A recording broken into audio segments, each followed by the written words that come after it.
మేము శరీరదారులమై నడుచుకొనుచున్నను, శరీర ప్రకారము యుద్ధము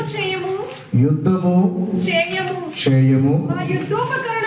మా యుద్ధోపకరణములు శరీర సంబంధమైనవి కావు గాని దేవుని ఎదుట దుర్గములను పడద్రోయ జాలినంత బలము కలవై ఉన్నవి చాలు. క్రీస్తు ప్రభునందు ప్రియమైన దేవుని యొక్క విశ్వాసులారా, కూడి ఉన్న మనకెల్లరికును మన ప్రభు అయిన యేసు క్రీస్తు వారి యొక్క నామమున కృపా సమాధానములు, మహిమ దీవెనలు, ఆశీర్వాదములు మెండుగా దేవుడు మనకెల్లరకు అనుగ్రహించును గాక. ఆమేన్. చిన్నపిల్లల దగ్గర పెట్టుకోండి, తిరగనివద్దు, అల్లరి చేయనివద్దు, మాట్లాడనివద్దు. చదువుబడిన వాక్య భాగములో మన యుద్ధోపకరణములను కూర్చి శరీర ప్రకారము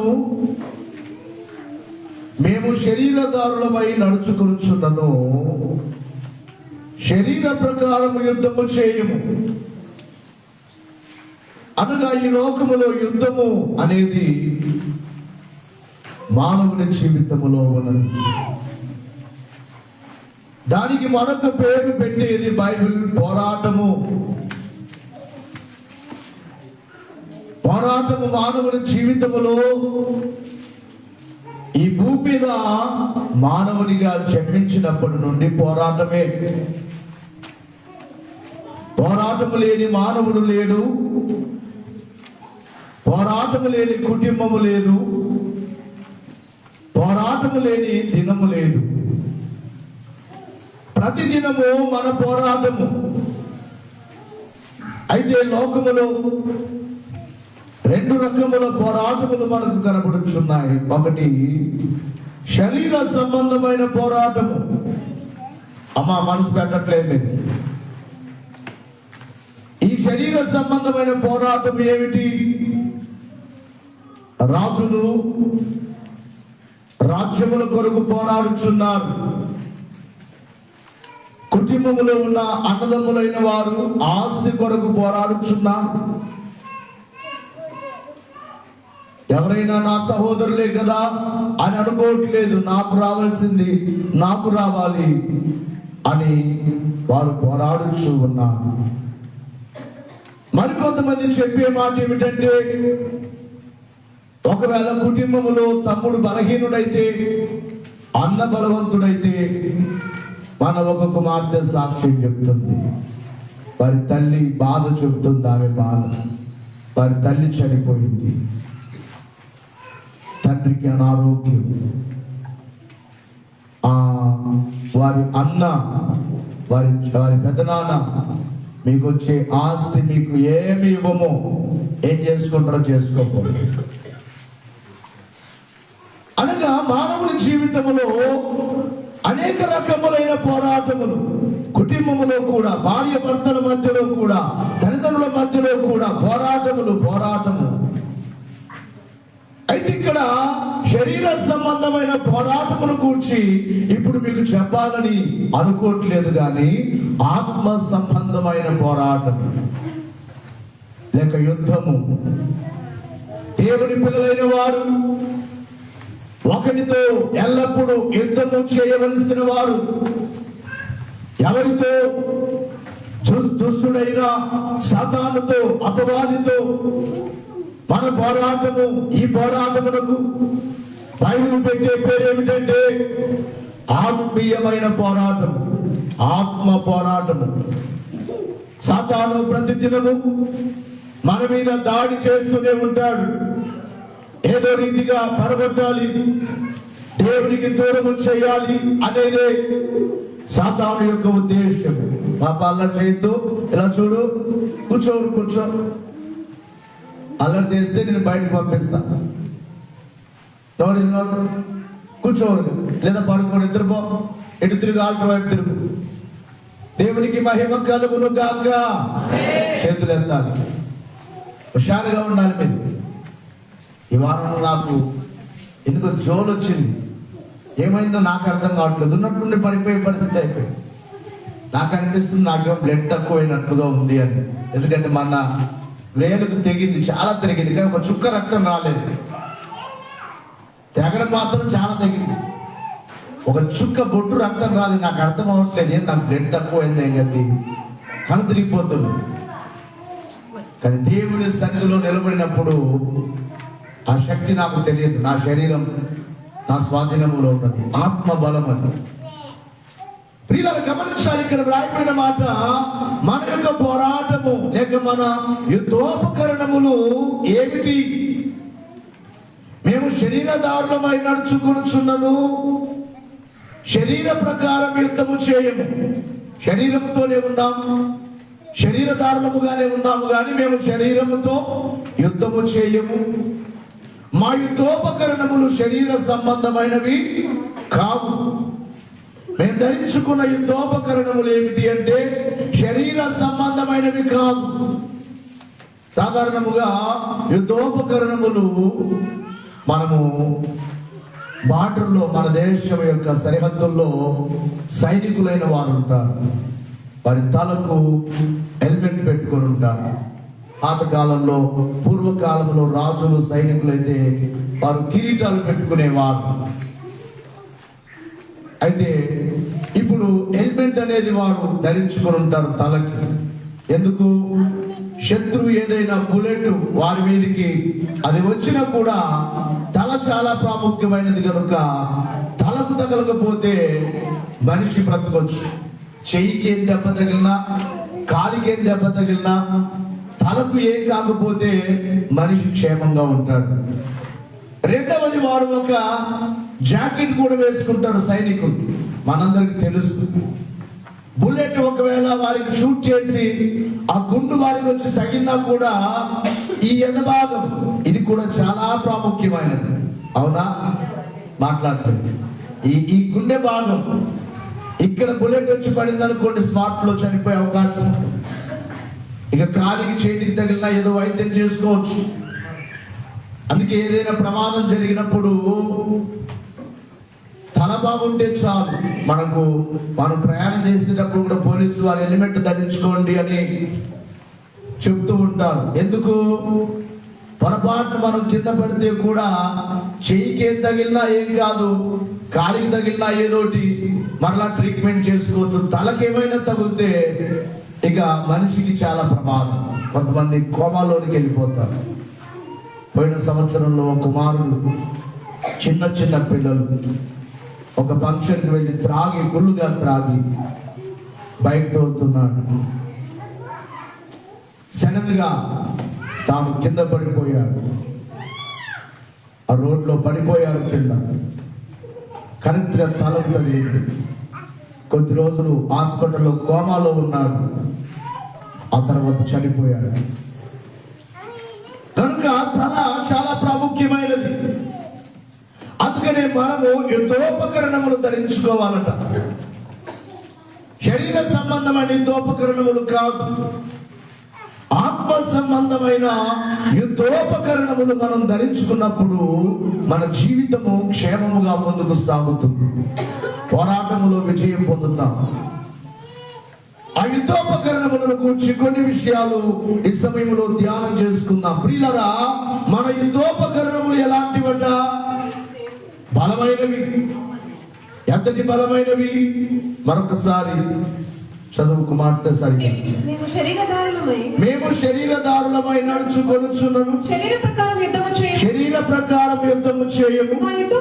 మా యుద్ధోపకరణములు శరీర సంబంధమైనవి కావు గాని దేవుని ఎదుట దుర్గములను పడద్రోయ జాలినంత బలము కలవై ఉన్నవి.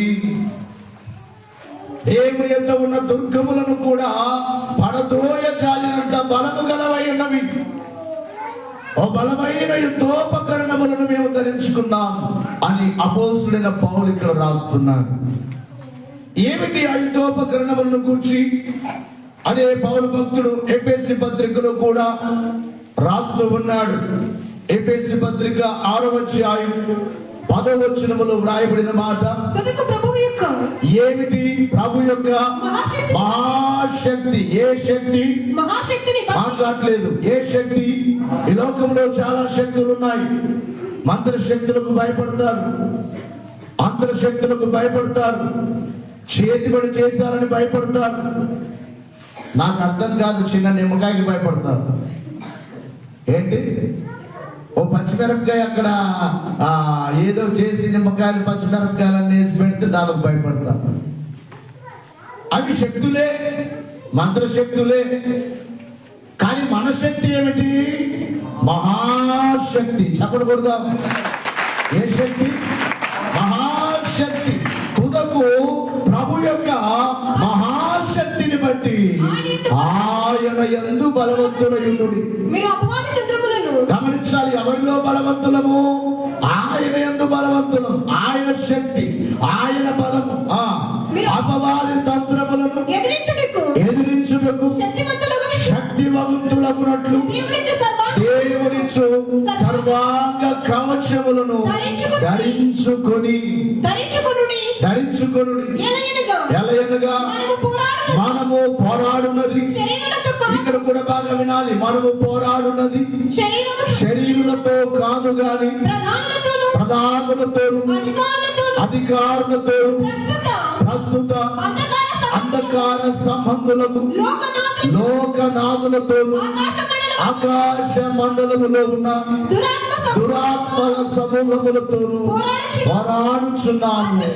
అందుచేతను నేను ఆపత్తినమందు వారిని ఎదిరించుటకు సమస్తము నెరవేర్చిన వారై నిలువబడుటకును శక్తివంతులవు అగుటకై దేవుడిచ్చు సర్వాంగ కవచములను ధరించుకొనుడి.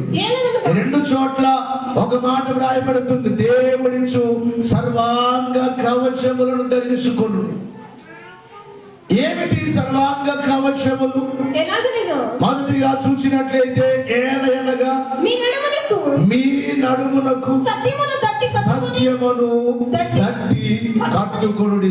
మొదటిది ఈ కవచములో మొట్టమొదటిది ఏమిటి అంటే సత్యము. ఒక్క నిమిషం కూర్చో. మొదటి భాగము ఈ సర్వాంగ కవచములో మొదటి కవచం ఏమిటంటే సత్యమును దట్టి. ఎక్కడ కట్టుకోవాలి? మీ నడుమునకు కట్టుకొనుడి. జాగ్రత్తగా వినాలి. దేవుడు ఏమై ఉన్నారు అంటే సత్యమై ఉన్నాడు. దేవుడే సత్యము. అందుకే ఆయన మాట అబద్ధము కాదు. అబద్ధమాడజాలని దేవుడు మన దేవుడు, సత్య దేవుడు. కనుక ప్రియులారా, దేవుని వాక్యములో చూసినట్లయితే కీర్తనల గ్రంథము 33వ సంకీర్తన 4వ వచనములోను, కీర్తనల గ్రంథము 146వ సంకీర్తన 6వ వచనములో యెహోవా వాక్యము యథార్థమైనది లేక సత్యమైనది, ఆయన చేయునదంతయు నమ్మకమైనది. యెహోవా మార్గములు, యెహోవా మాటలు ఎలాంటివి అంటే యథార్థమైనవి, సత్యమైనవి. 146వ సంకీర్తన 6వ వచనములో ఆయన ఆకాశములు భూమిని సముద్రమును దానిలోని సర్వమును సృజించినవాడు. ఆయన ఎన్నడును మాట తప్పని వాడు. మాట తప్పని దేవుడు. అంటే మాట తప్పడం అంటే ఏమిటి? మాట తప్పే వారిని ఏమంటారు? వారిలో ఏమి లేదంటారు, సత్యము లేదు అంటారు. ఆయన ఏంటి, ఎలాంటి వారు అంటే మాట తప్పని వారు. మాటించాలంటే గట్టిగా చెప్పాలి. బైబిల్ మిషన్కు దేవుడు మాటించాడు. అందుకే ఈ రోజున జీతాలు లేకపోయినా బైబిల్ మిషన్ అలాగున గాలి ఎలా వీస్తుందో అలా వృద్ధి అయిపోతుంది. ఈ సేవకు దేవుడు తన సేవకుడు శ్రమలో ఉన్నప్పుడు ఒక మాట ఇచ్చాడు. ఆ మాటే కదా ఈ సేవ. అమ్మ దయచేసి వినాలి. ఎలా జరుగుతుంది సేవ? ఆయన ఆయన మాటే, కేవలం ఆయన మాటే. కాబట్టి ఆయన మాట సత్యము. భూమి ఆకాశములను కలుగు చేసిన దేవుడు ఎవరు అంటే ఆయన మాట తప్పేవాడు కాదు. ఇంకొక మాట మనకు ఎబ్రీ పత్రికలో కనబడుతుంది. ఇక్కడ ఏమని రాయబడి ఉంటుందంటే అబద్ధమాడ జాలని దేవుడు. ఎంత గొప్ప మాట ఈ మాట! అందరూ చెప్పండి, మన దేవుడు ఎవరు? మాట్లాడలేదు. అబద్ధమాడ జాలని దేవుడు, సత్య దేవుడు. దేవునికి మహిమ కలుగును గాక. సత్యదేవుడు యేసయ్యా, హల్లెలూయా. సత్యదేవుడు యేసయ్యా, హల్లెలూయా.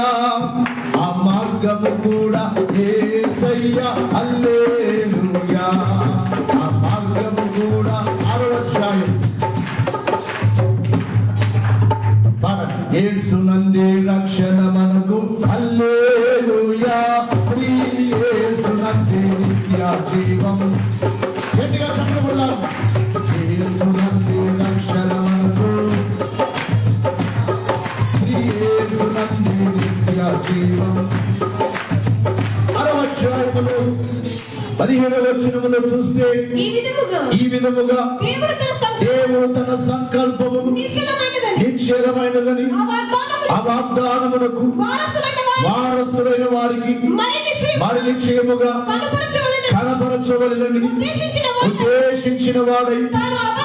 ఇక్కడ బాగా వినాలి. తాను ఎవరు అంటే అబద్ధమాడ జాలని నిశ్చలమైన 2 సంగతులను బట్టి మన ఎదుట ఉంచబడిన నిరీక్షణను చేపట్టుటకు శరీరానుగతులమైన మనకు బలమైన ధైర్యము కలుగునట్లు ప్రమాణము చేసి వాగ్దానమును దృఢపరచెను. అబద్ధమాడ జాలని దేవుడు. చెప్పకూడదా మన దేవుని గురించి, ఆయన గొప్పతనమును గురించి ఆయనకు మహిమ కలుగును గాక. అబద్ధమాడ జాలని దేవుడు వాగ్దానం చేశాడంటే భూమి ఆకాశాలు గతించిపోయిన మాట గతించదు. అంత గొప్పదైన మాట ఆయన వాగ్దానం. కనుక ఏది ఏమైనా దేవుడు ఎవరు అంటే సత్యము. కనుక ఆ సత్యమునే మనము కట్టుకోవాలి నడుము. దేవుడు సత్యము కనుక దేవుని పిల్లలైన వారు కూడా సత్యముగానే ఉండాలి లోకములు. అదే కట్టుకోవడం, అదే తట్టి, అదే కవచం. 11వ వచనములో ఈ లోకమునకు వచ్చిన ప్రభువైన యేసుక్రీస్తు వారు ఎవరు అంటే యోహాను సువార్త 1వ అధ్యాయం 14వ వచనములో ఆ వాక్యమే శరీరధారి అయి కృపా సత్య సంపూర్ణుడుగా మన మధ్య నివసించెను. ఏ సత్య సంపూర్ణుడు? మాట్లాడలేదు. ఆదిలో ఉన్న వాక్యమే భూమి మీదకి ఎలా వచ్చిందట? కృపా సత్య సంపూర్ణుడు. ఇక్కడ సత్యం అనే ఒక మాట అంశం అదే కనుక ఏ సత్యము? కృప ఉంది ఆయనలో, సత్యము అసత్యము లేదు ఆయనలో. అందుకే ఒక రోజున తన శిష్యులైన వారితో మాట్లాడుచు యోహాను సువార్త 14వ అధ్యాయం 6వ వచనములో ఏమన్నాడు? నేనే మార్గము. యేసు నేనే మార్గము, సత్యమును జీవమును, నా ద్వారానే తప్ప ఎవడును తండ్రి యొద్దకు రాడు. నేనే సత్యం అంటే అర్థం ఏమిటి? ఇక లోకములో దేవుళ్ళు దేవతలు అని పిలువబడుచున్న వారు సత్యము కాదు. సత్యం ఒక్కరే. ప్రపంచంలో సత్యం ఒక్కరే. ఆయన దేవుడు, ఆయన ప్రభు అయిన యేసుక్రీస్తు. నేనే సత్యము. ప్రపంచంలో ఈ మాట ఎవరు చెప్పలేదు.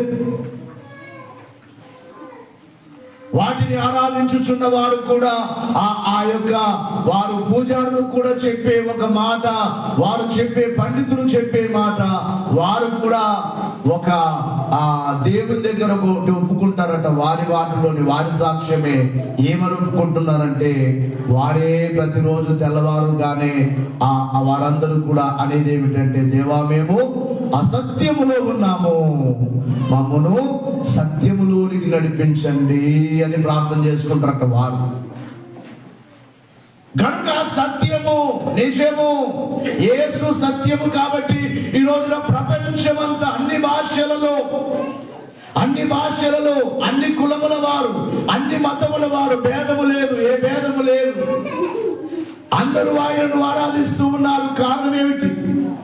అబద్ధమైతే ఇంతకాలము ఆయన బోధ సాగుతుందా? అబద్ధమైతే ఇంతకాలము ప్రపంచంలో ఆయన పేరు మారుమ్రోగుతుందా? కాబట్టి ఆయన ఈ లోకమునకు ఎలాగ వచ్చారంటే, కృపా సత్య సంపూర్ణుడిగా వచ్చిన యేసుక్రీస్తు వారు తన శిష్యులతో మాట్లాడుచు చెప్పిన మాట, నేనే చెప్పండి సత్యము. ఆయన సిలువకు తీసుకొని వెళ్ళినప్పుడు పొంతి పిలాతు గారి ముందు నిలబడినప్పుడు ఆ పిలాతు గారు తన భార్య కూడా సాక్ష్యం చెబుతున్నారు. యోహాను సువార్త 18:37 అందుకు పిలాతు నీవు రాజువా అని ఆయనను అడుగగా, యేసు నీవన్నట్టు నేను రాజుని. ఇక్కడ బాగా వినాలి, ఇక్కడ కూడా సత్యం అనే మాట. నేను రాజుని. ఏమిటి నా రాజ్యము? నేను ఎందుకు వచ్చాను ఈ లోకానికి అంటున్నాడు ఆయన. సత్యమును గూర్చి సాక్ష్యమిచ్చుటకు నేను పుట్టి తిని, ఇందు నిమిత్తమే ఈ లోకానికి వచ్చింది. సత్యమును స్థాపించడానికే, సత్యమును గూర్చి చెప్పడానికే. సత్యం ఎవరైతే సత్య సంబంధులుగా ఉంటారో, ఎవరైతే సత్యముగా బ్రతుకుతారో, ఎవరైతే సత్యాన్ని తెలుసుకొని సత్యాన్ని అనుసరిస్తారో, సత్య సంబంధులందరూ ప్రతి వాడును నా మాట వినును అనెను. అందుకు పిలాతు సత్యమనగా ఏమిటి అని ఆయనతో చెప్పి, సత్యమనగా యేసే సత్యము. సత్యమనగా అర్థం ఏమిటో అక్కడ దీని గురించి దైవజనుడు రాస్తూ, పిలాతు అక్కడ కొంచెం కనిపెట్టిండి. యేసు ప్రభు సత్యం అంటే ఏంటో వివరించేవాడట. పిలాతు ఏం చేశాడంటే, సత్యమనగా ఏమిటి అని వెళ్ళిపోయాడట. అక్కడ కొద్దిసేపు ఆగలేదు పిలాతు, నిలబడి ఉంటే సత్యం అంటే ఏంటో చెప్పేవారు యేసు ప్రభు. ఇంకొక మాట ఏమిటి? యోహాను సువార్తలోనే కనబడుతుంది. సత్యం అంటే ఏమిటి? ఏమనుంది? నీ వాక్యమే సత్యము. ఎవరి వాక్యము? ఎట్లా చెప్పాలి? ఎవరి వాక్కు, ఎవరి మాట సత్యము? అంటే ఈ మాటను మనం నడుమునకు కట్టుకోవాలి. నడుమునకు పనిచేసేవారు ఎలాగైతే ఒక రుమాలు కట్టుకొని పనిచేస్తారో, దేవుని మాటలు లేక దేవుని సత్యమైన మాటలను దేవుణ్ణి మనము నడుమునకు కట్టుకొని, దేవుని మనము ధరించిన వారమై, సత్యవాక్యమును సత్య మాటలను. అందుకనే సామెతల గ్రంథములో మీరు సత్యమును విడిచిపెట్టొద్దు, సత్యం అనే దేవుని మాటల్ని మీరు అనుసరించాలి అని సామెతల గ్రంథం 23:23 మనకు కనబడుతుంది. త్వరగా చదవండి. సత్యమును అమ్మివేయక ఏం చేయొద్దు? ఎట్లా చెప్పాలి? సత్యమును ఏం చేయొద్దట అంటే కొంతమంది సత్యాన్ని అమ్మేస్తున్నారు. సత్యమును అమ్మివేయక దాని కొనుక్కో. దాన్ని ఏం చేయాలట? కొని నీ యొద్ద ఉంచుకో. జ్ఞానమును ఉపదేశమును వివేకమును కొని ఉంచుకొనుము, అమ్మివేయద్దు. అంటే చాలా మంది అసత్యములోనికి వెళుతున్నారు. ఏం చేయబడుతున్నారు? అమ్మివేయబడుతున్నారు. సత్యమును ఎన్నడూ అమ్మవద్దు. సత్యమనే దట్టిని కట్టుకో. బాగా వినాలి. నీ నడుమునకు ఏమి కట్టుకోవాలంటే సత్యం అనే ఒక దట్టి కట్టుకో. 7 వివరించడానికి సమయం లేదు, అప్పుడే 11 అయిపోయింది. రెండు మాటలు చెప్పి నేను ముగిస్తాను. ఇంకొక అంశం, రెండవదిగా చూసినట్లయితే నీతి అను మైమరుపు. చదువుమా ఎఫెసీ పత్రిక, అది కూడా అడిగి పెట్టుకోండి. ఏలయనగా మీ నడుమునకు సత్యమును దట్టి కట్టుకొని నీతి అను మైమరుపు తొడుగుకొని. బాగా వినాలి, నీతిని ఇక్కడ తొడుక్కోవాలి. ఎక్కడ నీతి? ఇక్కడ ఛాతి భాగములో, రొమ్ము భాగములో. అంటే గుండెల్లో ఏముండాలి? మాట్లాడలేదు. ఏముండాలి? నీతి కలిగిన గుండె. అదే నీకు కవచం. నీతి అను మైమరుపు తొడుక్కోవాలి. దీని గురించి మనం బైబిల్లో చూసినట్లయితే దేవుడే నీతిని ధరించుకున్న వాడుగా మనకు కనబడతాడు. యెషయా గ్రంథం 59వ అధ్యాయము 17వ వచనములో రాయబడిన మాట, నీతిని కవచముగా ఆయన ధరించుకున్నాడట. మన దేవుడు ఏం ధరించుకున్నాడు? వస్త్రాల్ని. బాగా వినాలి, నీతి అను కవచమును ఆయన ధరించుకున్నాడు. అంటే నీతినే వస్త్రముగా ధరించుకున్నాడు. నీతి ఆయన కవచం.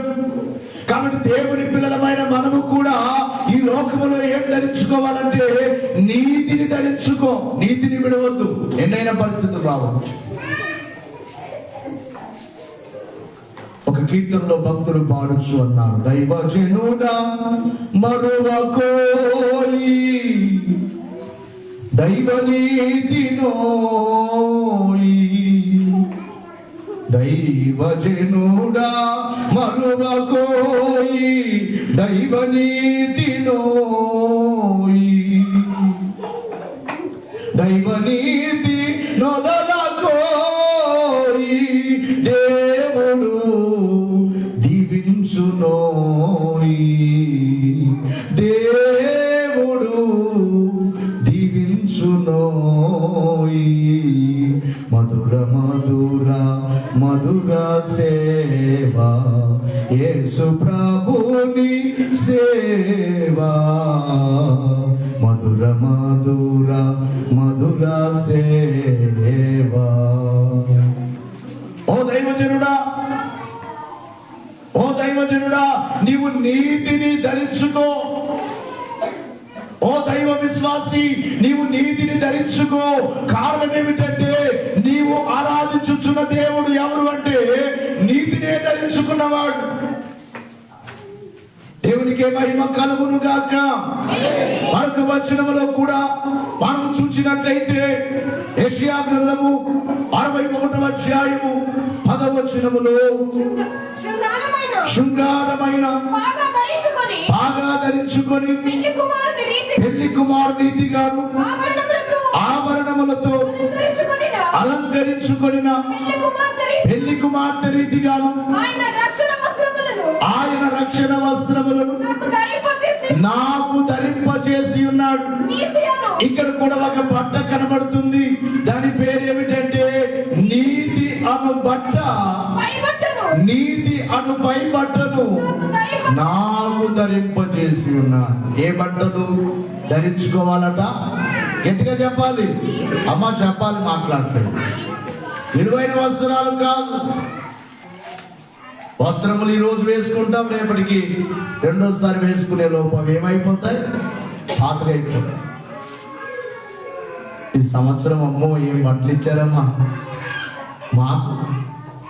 పాశ్రమకు నాకు అందరు బట్టలు ఇచ్చేసారు. షాపు, ఇంట్లో ఒక షాప్ అయిపోయింది. బట్టలు ఇచ్చారు, కార్యక్రమం కూడా మర్చిపోయారు. అందరు బట్టలే, బట్టలే, అందరు బట్టలే. మరలా నాకు అంత భారం అయిపోయింది. అందుకనే వచ్చే సంవత్సరం ఎవరు బట్టలు ఇవ్వద్దు, కారు వేసుకోండి. ఎందుకంటే ఎంతో ఖర్చులు ఉంటాయి. క్రిస్మస్ లో ఎన్నో ఖర్చులు ఉంటాయి కనుక మీరు బట్టలు వద్దు. ఇంకా చాలు. ఈ సంవత్సరం మనకు 3 ఏళ్ళకి వస్తాయి. ఎన్నేళ్ళు చెప్పండి? 3 సంవత్సరాల వరకు అవసరం లేదు. షాప్ పెట్టట్లేదు బాత్రూముకు. నాకు దేవునికి మహిమ కలుగును గాక. చేతులెత్తండి. మీ ప్రేమకు దేవుడు మిమ్మల్ని దీవించును గాక. వినరా, గమనించాలి. నీతి అనే బట్టను కట్టుకోండి. నీతినే మన దేవుడు ధరించుకున్నాడు. యోబు గారు కూడా తాను మాట్లాడుచున్న మాట మనకు కనబడుతుంది. యోబు గ్రంథం 29వ అధ్యాయం 14వ వచనం. యోబు గ్రంథం 29:14. నేను నీతిని వస్త్రముగా నేను యోబు అంటున్నాడు. యోబు ఏం కట్టుకున్నాడట? నీతిని నేను నీతిని వస్త్రముగా ధరించుకొని ఉన్నాను. అది కనుక అది నన్ను ధరించెను. గమనించాలి, యోబు అంటున్నాడు నేను ఏం కట్టుకున్నానో తెలుసా? అందుకే భక్తులు ధరించుకోవలసినది ఏమిటి అంటే నీతి. నీ నీతే నీకు కవచము, నీ నీతే నీకు కాపుదల, నీ నీతే నిన్ను కాపాడుతుంది. ఎప్పటికైనా నీతి నిన్ను కాపాడుతుంది. నీతి నీకు కవచముగా ఉంటుంది. అదే మనం ధరించుకోవలసినది.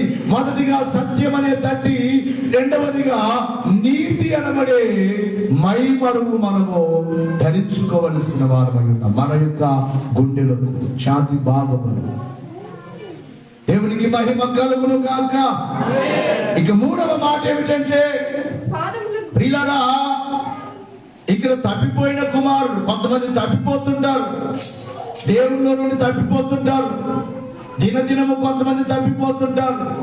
అందుకే అయ్యగారు పాడారు, మన తండ్రి గారు దేవదాస్ అయ్యగారు పాడుచు అన్నారు, చలమారులు తప్పిపోతిని మేలుగా నాయనా, చలమారులు తప్పిపోతిని మేలుగా నాయనా, చాలా మొరలా నామకీర్చుము జాలిగలనా నాయనా, నన్ను తీర్చు చిన్న ప్రాయము సంతోషించు నాయనా, నన్ను తీర్చు చిన్న ప్రాయము సంతోషించు.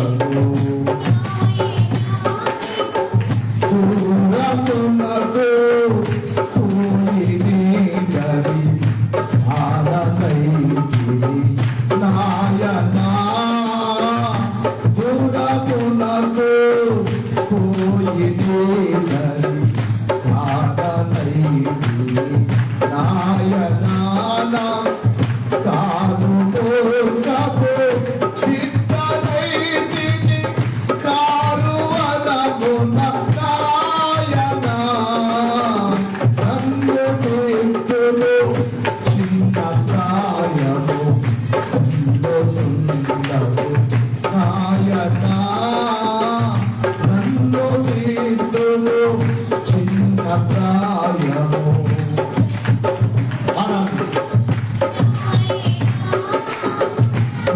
దీనరులను దీనను యొద్ద చేర్చుము నాయనా, దీనరులను దీనను యొద్ద చేర్చుము నాయనా, యొద్ద చేర్చి బుద్ధి చూపుము మొత్తునైతిని నాయనా, నన్ను తీర్చుము చిన్న ప్రాయము సంతోషుండవు నాయనా, నన్ను తీర్చుము చిన్న ప్రాయము నాయనా. తప్పిపోయావేమో గత సంవత్సరంలో, దేవునికి దూరం అయిపోయావేమో, దగ్గరగా ఉన్నాననుకున్నావు, దేవునికి దూరం అయిపోయావేమో, దేవుని సన్నిధికి దూరం అయిపోయావేమో, పాపములో పడిపోయావేమో, చెడులో పడిపోయావేమో, ప్రార్థనలో పడిపోయావేమో, భక్తిలో పడిపోయావేమో, దేవునికి దూరం అయిపోయావేమో. నువ్వు దగ్గరికి వస్తే ఆయన మరలా నీకు వస్త్రాలు ధరింపజేస్తానంటుంది. తప్పిపోయిన కుమారుడు తండ్రికి దూరం అయిపోయి అన్ని కోల్పోయి తాను మరలా తిరిగి వస్తే ప్రేమగల తండ్రి ఏం చేశాడు? ఏం చేశాడమ్మా? 15వ అధ్యాయము లూకా సువార్త 22వ వచనములో చూస్తే, అయితే తండ్రి తన దాసులను చూచి ప్రశస్త వస్త్రములు తెప్పించి త్వరగా తీసుకుని రండని చెప్పి, ఇదిగో నా కుమారునికి వీనికి కట్టి వీని చేతికి ఉంగరము పెట్టి పాదములకు చెప్పులు తొడిగించి క్రొవ్విన ఒక పశువును దూడను తెచ్చి వధించుడి, మనము తిని సంతోషపడుదుము. ఈ నా కుమారుడు చనిపోయి మరలా బ్రతికెను, తప్పిపోయి దొరికెనని చెప్పాను. దేవునికి మహిమ కలుగును గాక. తప్పిపోయాడు, తండ్రికి ఎంతో బాధ కలిగించాడు. అయినా ఆయన మనసులో పెట్టుకున్నాడా? మనమైతే పెట్టుకుంటాం, అన్ని పెట్టుకుంటాం. ನಾವು ಮರಿ ಅಮ್ಮ ಏమంటారు ಕನ್ನಡలో? ನಾವು ಮರೆದಿಲ್ಲಪ್ಪ. ಮರೆಯಕ್ಕೆ ನಮಗೆ చెప్పండి, నేర్పించండి. ಮರೆಯಕ್ಕೆ ನಮಗೆ ಆಗಲ್ಲಪ್ಪ. ಎಷ್ಟು ಮಾತು ನಮಗೆ ಮಾತಾಡಿದ್ರು ಅವಾಗ, ಹೆಂಗ ಮರಿಬೇಕು ನಾವು అంటారా?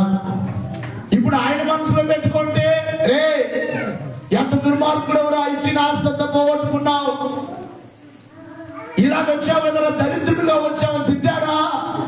చెప్పండి. కౌగిలించుకున్నాడు, ముద్దు పెట్టుకున్నాడు, క్షౌరం చేయించాడు, స్నానం చేయించాడు. ఏమంటున్నాడు? ఎలాంటి వస్త్రాలు ఇమ్మంటున్నాడు? ప్రశస్తమైన వస్త్రములు తీసుకుని రండి నా కుమారుడు.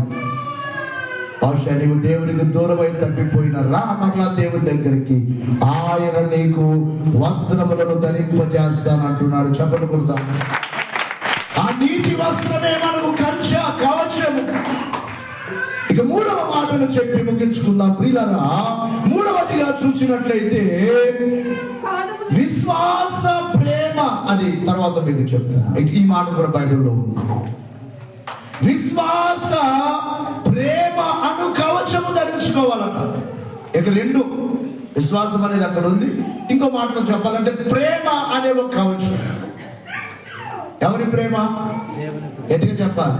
ఎవరి ప్రేమ ధరించుకోవాలి? గట్టిగా చెప్పట్లేదమ్మా, మాట్లాడలేదు. దేవుని ప్రేమ కావాలా? నీకు ఈ లోక ప్రేమ కావాలా? చెప్పండి గట్టిగా. ఈ లోక ప్రేమ స్వార్థపూరితమైనది. డబ్బులుంటేనే ಎಲ್ಲ ನಮ್ಮ ಹತ್ರಕ್ಕೆ ಬಂದು ಯಾರಪ್ಪ ಬಂದ್ರಪ್ಪ ಇವರು ನಮ್ಮವರೇ ಅಂತಾರೆ. ಏನಿಲ್ಲ ಅಂದ್ರೆ ಯಾರಪ್ಪ ಅವರು, ನಮಗೇನು ದೂರ ಬಂಧುವರು ಇದ್ದಾರಂటారు. ಅವ್ರು చాలా దూరం. దగ్గర వాళ్ళు కూడా ఏమంటారు? గట్టిగా చెప్పాలి. డబ్బులు ఉంటేనే. దేవునికి మహిమ కలుగును గాక. పిల్లలు గమనించాలి. ప్రేమ పరిశుద్ధ గ్రంథములో చూసినట్లయితే ప్రేమను మనము ధరించుకోవలసిన వారమై ఉన్నాం. తెస్సలోనికీయులకు రాసిన పత్రిక ప్రియులారా 5వ అధ్యాయం 8వ వచనాన్ని ఒకసారి చదువుకుందాం. 5:8. మనము పగటి వారమై ఉన్నాము కనుక మత్తులమై ఉండక ఏమి ధరించుకోవాలని ఇక్కడ ఉందంటే విశ్వాస ప్రేమలను, విశ్వాస ప్రేమ అను కవచము, రక్షణ నిరీక్షణ అను శిరస్నానమును ధరించుకొదుము. బాగా వినాలి. ఇక్కడ ప్రేమ ఏం ధరించుకోవాలంటమా? విశ్వాస ప్రేమ అనే కవచం. ప్రేమే ఒక కవచం. నీలో ప్రేమ ఉందా? నిన్నెవరైనా బాధ పెట్టారా? వారి మీద ఏం చూపించు? ಮಾತಾಡ್ತೇವೆ. ನಾವಂಗ ಪ್ರೀತಿ ತೋರ್ಸಕ್ಕೆ ನಮಗೆ ನಮ್ಮ ಕೈಯಲ್ಲಿ ಆಗದಲ್ಲಪ್ಪ. ನಾವು ನೋಡ್ತೀವಿ, ತೋರ್ಸ್ತೀವಿ. ನಾನು ಏನಂದ್ರು, ನಾನು ಏನನ್ಕೊಂತೀವಿ అంటారా? అంటారా? మాట్లాడతారు. కాదు కాదు, ప్రేమ చూపించండి. అందుకే క్రీస్తు ప్రేమ తలంచుకుంటే కళ్ళంటే కన్నీళ్ళు వస్తాయి. ఎంత ప్రేమ! కొట్టినా కొట్టని ప్రేమ, తిట్టినా తిట్టని ప్రేమ. అయ్యగారు పాడుచు అన్నారు, తన్ను చంపు జనులా ఏడాల దయను చూపెను, తన్ను చంపు జనుల ఎడలాయను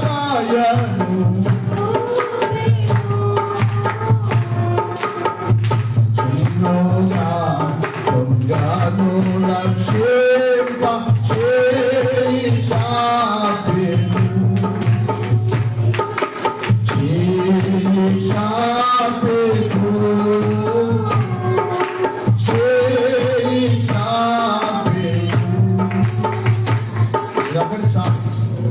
ఏం చూపించారట? ఎవరి మీద? తన్ను చంపు జనుల ఎడల. మన ప్రభు ఏం చూపించారయ్యామా? మాట్లాడు. మనం ఏం చూపిస్తాం? మన పవర్ చూపిస్తాం. ఏం చూపిస్తాం? నేను చాలాసార్లు చెప్పేవాళ్ళు, మా ఊర్లో ఎవరితో కూడా పెట్టుకున్నా గుంపుతో పెట్టుకోము. వాళ్ళ గుంపు చాలా పెద్దది. పొరపాటున కూడా పెట్టుకున్నాడు మీకు రాజసీమ భాషలే నీకు ఎవరు ఇంకోసారి చెప్పుకుంటాడు అనుకోండి, కోపం మీద అన్నాడు అనుకోండి, లేకపోతే మీ గుంపు తెచ్చుకోమని అన్నాడు అనుకోండి కోపంతో, అయిపోయింది. ఇంకా గుంపు అంతా వస్తారు. మా గుంపునని అంత బలబలాడు ఎక్కువ రారా నడుపుతాం, పొడుస్తాం, గొడవలు పట్టుకొని వచ్చేవారు. ఎన్నోసార్లు మీరు చెప్పారు. వాళ్ళలో ఒక ఆయన మారిపోయి దేవుని నమ్ముకున్నాడు, ఒక ఆయన యాక్సిడెంట్ అయి కుక్క చావు చచ్చాడు. ఆ దినముననే మా ఊర్లో 2 శవాలు. అప్పట్లో పల్లెటూరులో తెలియదు కనుక పోస్ట్ మార్టం చేసిన వాళ్ళని కడిగారు, తెలియక కడిగారు. ఆ పైన వారి కొండ భాగంలో ఉంటుంది వారిలో, అక్కడి నుంచి మా ఇల్లు దిగి ఆ కింద వీధంతా రక్తమే. ఆ స్మెల్ ఒక వారం, అక్కడ 2 వారాలు పోలేదు, అంత వాసన. శరీర బలమును చూపించుకుంటే ఏదో ఒక రోజు నాది ప్రమాదమే. నీవెంత బలవంతుడమైనా, నీకెంత బలమున్నా, ఎంత ధనమున్నా, దేవుని పిల్లలైన వారు ఎవరైనా ఏమన్నా అన్నా కూడా, అందుకనే ఈ మాటలన్నీ చెప్పే నాకు ఒక తీర్మానం వస్తూ ఉంటుంది. నన్ను ఎవరైనా అంటుంటారు ఇప్పటికి చాలా మంది, ఎవరికి సమర్పణ? గట్టిగా చెప్పండి. దేవుడికే సమర్పణ. ఆయనే అనిపించుకున్నాను, నేనే పాట అనాలంటే నేను మాట్లాడగలను. నాకు నోరు లేదా? చెప్పండి, నోరు ఉందా లేదా? ఉంది కదా, నేను మాట్లాడవచ్చు. కానీ దేవుడికే సమర్పణ. ఎందుకు చెప్తున్నానంటే ప్రేమనే చూపిద్దాం. ప్రేమే మనకు కవచం, ప్రేమే మనకు రక్షణ, ప్రేమే మనకు అన్ని విధాలుగా మనకు కాపుదలగా ఉంటుంది. కనుక ప్రేమ అనే కవచము ధరించుకొనుడి. జాగ్రత్తగా. దేవునికి మహిమ కలుగును గాక. ఏం చూపించాలి? ఎవరి మీద చూపించాలి? యేసు ప్రభు ఏమన్నారు చెప్పండి అమ్మా. ప్రభు ఎవరి మీద చూపించమన్నారు? మీ శత్రువులను ప్రేమించండి అన్నారు. ఎవరిని? చెప్పాలి గట్టిగా. మీ శత్రువులను ప్రేమించండి అని అక్కడికి ఆగిపోలేదు. ఆ శత్రువులకు ఏం చేయాలట? మేలు చేయండి. ఏం చేయండి? మీ శత్రువులను ప్రేమించండి, మేలు చేయుచు ఉండుడన్నా యేసునామా ఎంతో మధురం. ఎవరిని ప్రేమించండి? గట్టిగా చెప్పాలమ్మా. ఎవరినో ఎందుకయ్యా? మా ఇంట్లో వాళ్ళని మేము ప్రేమించాం. ఉన్నారు మీరు అలాంటి? ನಮ್ಮ ಗಂಡನೇ ನಾವು ಪ್ರೀತಿ ಮಾಡಕ್ ಆಗಲ್ಲ. ಎಷ್ಟು ಬಾಧ ನೋವು ನಮಗೆ ಕೊಟ್ಟಿದ್ರು. ನಿನಗೇನು ಗೊತ್ತಯ್ಯ? ಸುಮ್ಮನೆ ಹೇಳ್ತೀನಿ ಅಷ್ಟೇ. ನನಗೆ ಗೊತ್ತು ನಮ್ಮ ಮನೇಲಿ ಏನು ಮಾತಾಡಿದ್ರು ನಮಗೆ ಗೊತ್ತು. ನಾವು ಮಾಡಕ್ ಆಗಲ್ಲಪ್ಪ, ಮಾತಾಡಕ್ಕೆ ಆಗಲ್ಲ, ನೋಡಕ್ಕೆ ಆಗಲ್ಲ. ನೋಡಿದ್ರೆ ನಮಗೆ ಏನ್ ಬರ್ತದೆ? ಸಿಟ್ಟು ಬರ್ತದೆ. దయచేసి వద్దు. ఏం చూపిద్దాం? గట్టిగా చెప్పండి అమ్మా, మీ అందరికి అర్థం కావడానికి చెప్తున్నా. ఏం చూపిద్దాం? ప్రేమను ధరించుకోండి. ఇందాక ఈ కుమార్తె సాక్ష్యం చెప్పి తన భర్త కొట్టినా కూడా ఎవరి మీద ప్రేమ? అయ్యగారు అన్నారు, వరుని మీద ప్రేమ, నరుని మీద ప్రేమ ఉండాలన్న. మనకు ఇద్దరి మీద ప్రేమ. ఎవరి మీద ప్రేమ? మొదటి ప్రేమ ఎవరి మీద? యేసయ్య మీద ప్రేమ. రెండవదిగా నరులు అనగా ఈ భూలోకములో ఉన్న నరులందరూ నరులే. నీ ఇంట్లో ఉన్నవారు నరులే, నీ ఇంటి పక్కన వారు నరులే, నీ వీధిలో ఉన్నవారు నరులే, నీ గ్రామంలో ఉన్నవారు నరులే, భూమి మీద ఉన్నవారందరూ చెప్పండి. నరుల మీద ప్రేమ, నశించిపోయే వారి మీద ప్రేమ. ప్రేమనే కవచం ధరించుకొని మొదటిగా చెప్పండి, సత్యమనే దట్టి కట్టుకుందాం. రెండవది నీతి అనే మైమరువు తొడుక్కుందాం. మూడవది ఎట్లా చెప్పనమయ్యా, ప్రేమ అనే ఆ యొక్క కవచము ధరించుకుందాం, కవచము ధరించుకుందాం.